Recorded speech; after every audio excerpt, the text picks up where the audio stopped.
This government will require all Americans intending to come to the Philippines to apply and secure a visa before they can enter Philippine territory. I have a statement to make. The United States 2020 budget contains a provision which authorizes the U.S. Secretary of State to ban government officials in the Philippines from entering their territory about whom he has, quote, credible information have been involved in the wrongful imprisonment of Senator Leila de Lima, unquote. While some media outlets have been twisting this information in their headlines as an outright ban against Philippine officials involved in the case of Senator de Lima from traveling to the U.S., we have explained repeatedly that the subject provision is ineffective given that the Filipino senator is not wrongfully detained, and therefore the impossibility of the U.S. Secretary of State to receive credible information with regard thereto.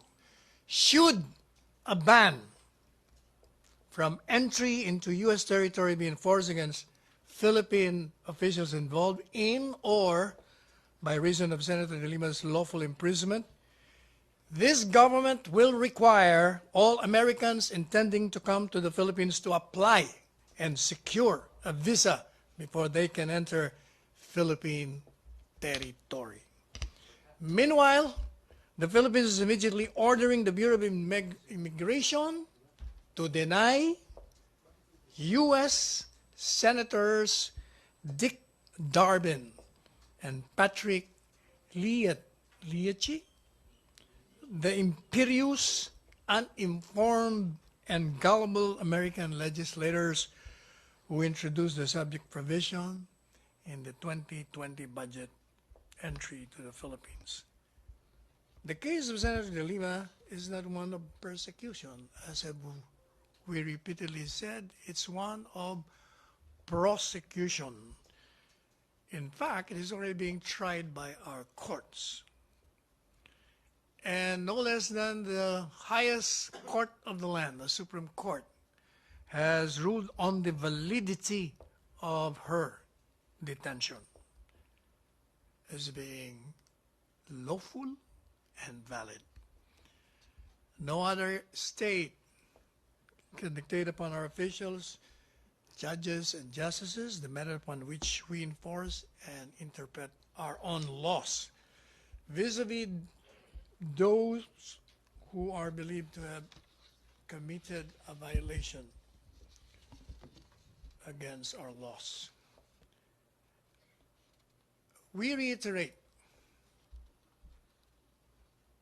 that the Philippines,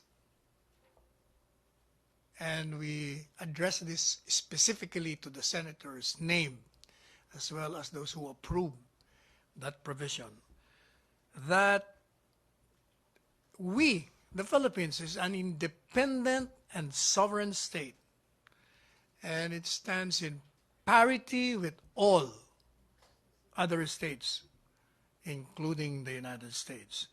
And any form of pressure that is deemed or tantamount to an interference into our established justice system or other processes shall be reciprocated in accordance with our municipal law as well as public international law or the law of nations. In other words, we will not sit idly if they continue to interfere with our processes as a sovereign state.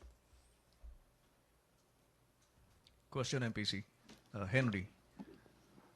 Secretary, clarification lang. Kasi dito sa, nakalagay dito sa U.S. Embassy website, U.S. citizens planning to enter and visit the Philippines for 30 days or less do not need a visa prior to travel to the Philippines, provided their U.S. passport is valid until they have a valid return ticket. Anong ibig sabihin nun nito? Lahat lang, hindi lang ho yung tourist visa? Yung tourist US citizen na pupunta rito? Lahat.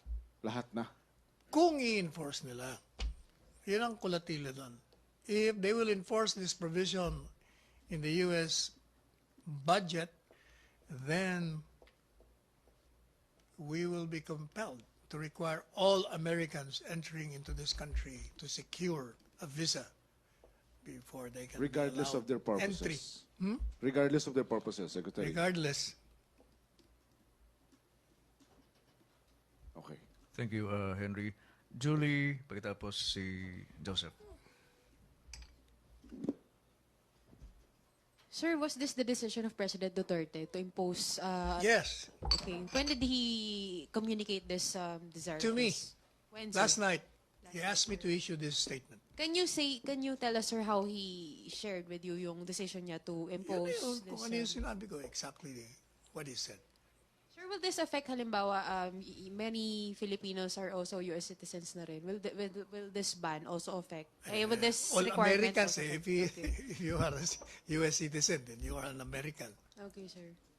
Tapos, sir, can you describe to us yung sentiment ni President Duterte? Was he angry na ganito yung naging kahinatnan? Kasi it has been a few days since You don't have to this be came out. angry to issue that statement when your sovereignty is being assailed.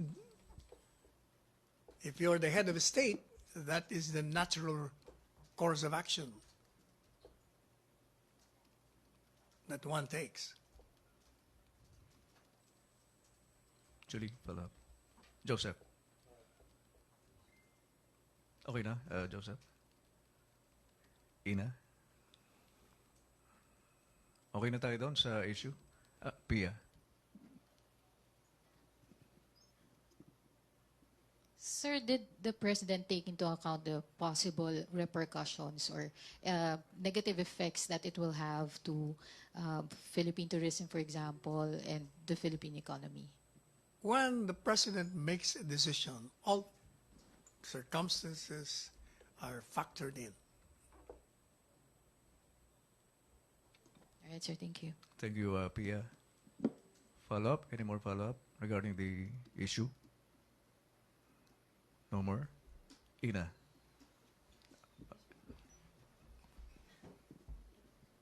Sir, is there any effort by the perhaps Department of Foreign Affairs to communicate with with U.S. officials about the president's sentiments about that law? I have not talked with the Secretary of Foreign Affairs. Okay, so the president didn't mention anything about No. communicating with U.S. officials about it. Thank you, sir. Salamat, Ina. Other topic? MPC? No more? Julie? Sir, balikan ko lang yung kay Trump, yung invitation ni President Duterte kay Trump. So, did the President change his mind after what he said to you About? yesterday? About visiting the U.S. Kasi di ba in-invite ni Trump? He said he never intended to visit the U.S. naman, ever since. Okay. After, he said this last night. After nang inutos sa Repeatedly, inyo. many Okay. times, every time nakausap ko yun naman ang sinasabi niya. Okay, sir. From the very beginning, di ba? During the campaign, sinabi niya na rin. But did he say, sir, if this latest development concerning the U.S. budget provision made a dent on his whatever his desire If is I to- remember correctly, he said he would respond to the letter invitation and decline it. Yeah, decline it formally, sir? will decline. He will decline it formally na, sir. Yung... Tapos, sir, did he also mention, kasi since it was U.S. President Trump who signed the budget law, so does the President think less of President Trump now? Kasi No, they're kasi friends, di ba? unang-una, I have already repeatedly said, it's not naman self-executory. The law itself says if there is credible information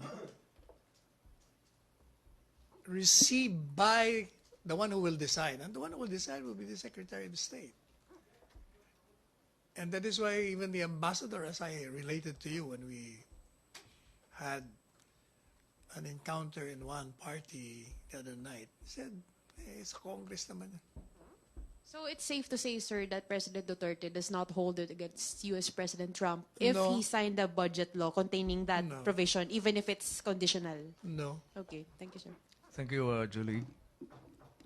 MPC. Any other topic? No more? Wala na. Maraming salamat, MPC. Maraming salamat, Chief Presidential Legal Counsel and Spokesperson, Attorney Sal Panelo. Thank you. Balik